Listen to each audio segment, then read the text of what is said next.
धनबाद झारखंड का कोयलांचल, जहां कोयला सिर्फ जमीन के नीचे नहीं बल्कि सत्ता, अपराध और खून की राजनीति में भी बहता है। और इसी शहर में रविवार रात एक बार फिर सवाल उठा, क्या यह सिर्फ बमबाजी थी या किसी बड़ी साजिश का पहला धमाका? सिंह मेंसन, एक नाम, एक पहचान और अब एक संदेश। ये अटैक नहीं, मैसेज था। अगर आप ध्यान से देखें तो यह हमला मारने के लिए नहीं था, बल्कि दो सुतली बम, एक गेट के अंदर, एक बाहर सड़क पर। न कोई घायल, न कोई मौत। तो सवाल उठता है, अगर हत्या मकसद थी तो जगह और टाइमिंग बदल जाती। अगर नुकसान मकसद था तो विस्फोट ज्यादा घातक होता। इसका मतलब साफ है, यह हमला नहीं था, यह एक वार्निंग थी, एक चेतावनी, घर के लिए, परिवार के लिए और उससे भी ज्यादा पूरे शहर के लिए। अब सवाल, टारगेट कौन था? कागजों में टारगेट विधायक रागिनी सिंह का आवास, लेकिन क्राइम माइंड इसे ऐसे नहीं देखता। असल टारगेट था सिंह परिवार की सिंबॉलिक पावर, धनबाद की राजनीतिक पकड़ और आने वाला चुनाव। याद रखिए, हमले के वक्त संजीव सिंह और रागिनी सिंह दोनों घर में मौजूद थे। अगर किसी को यह नहीं पता तो वह अपराधी नहीं, नौसिखिया होता। इसका मतलब रेकी हुई थी, मूवमेंट पता था, यानी मैसेज सोच समझ कर दिया गया। तो बातें हैं उस पर्चे पर जिसने पूरे केस की दिशा ही बदल दी।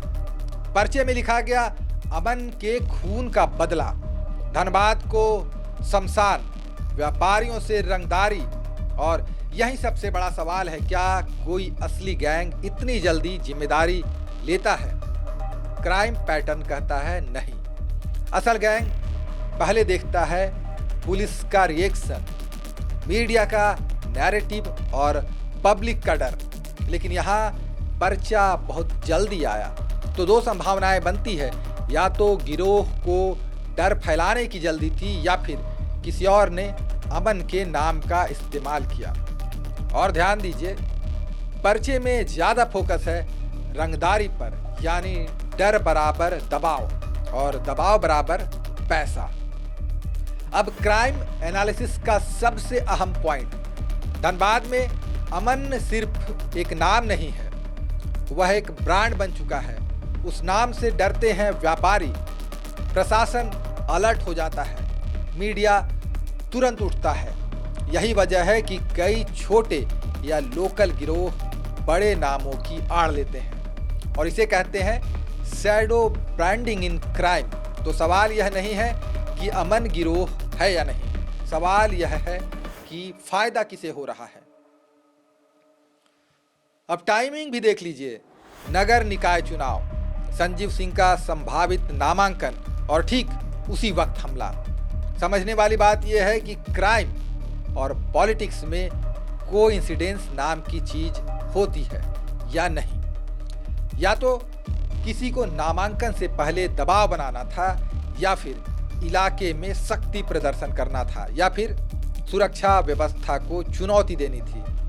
और यह सब बिना किसी हत्या के, यानी डर फैलाओ, सिस्टम हिलाओ, पैसा या फायदा निकालो। अब पुलिस के सामने चुनौती सिर्फ गिरफ्तारी की नहीं है, असल चुनौती है, क्या यह गैंग का काम है? क्या यह फर्जी दावा है? क्या यह राजनीतिक प्रायोजित डर है?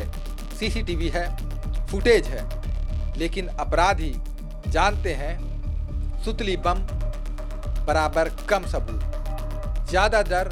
यही वजह है कि यह केस सिंपल बॉम्बिंग केस नहीं बल्कि ऑर्गेनाइज्ड क्राइम सिग्नल दिख रहा है। तो निष्कर्ष साफ है, सिंह मेंसन पर हुआ धमाका आवाज नहीं था, यह संकेत था। संकेत धनबाद को, कारोबारियों को और राजनीति को। अब देखना यह है कि क्या पुलिस इस संकेत को तोड़ पाएगी या यह सिर्फ शुरुआत थी, क्योंकि क्राइम की दुनिया में पहला धमाका कभी आखिरी नहीं होता। अगर आपको लगता है कि यह मामला सिर्फ बमबाजी नहीं बल्कि एक सोची समझी साजिश का संकेत है तो इस वीडियो को लाइक कीजिए। आपको लगता है क्या यह हमला गैंग का मैसेज था या चुनाव से पहले दबाव बनाने की चाल? अपनी राय कमेंट में लिखिए। और अगर आप चाहते हैं कि ऐसे ही क्राइम एनालिसिस जो खबर से आगे जाकर सच्चाई तलाशे तो चैनल को सब्सक्राइब कीजिए, क्योंकि यहाँ हम सिर्फ खबर नहीं दिखाते, हम उसके पीछे छुपी नियत पढ़ते हैं। नमस्कार। खबर का मतलब बवाल न्यूज। हमारे चैनल को सब्सक्राइब जरूर करें।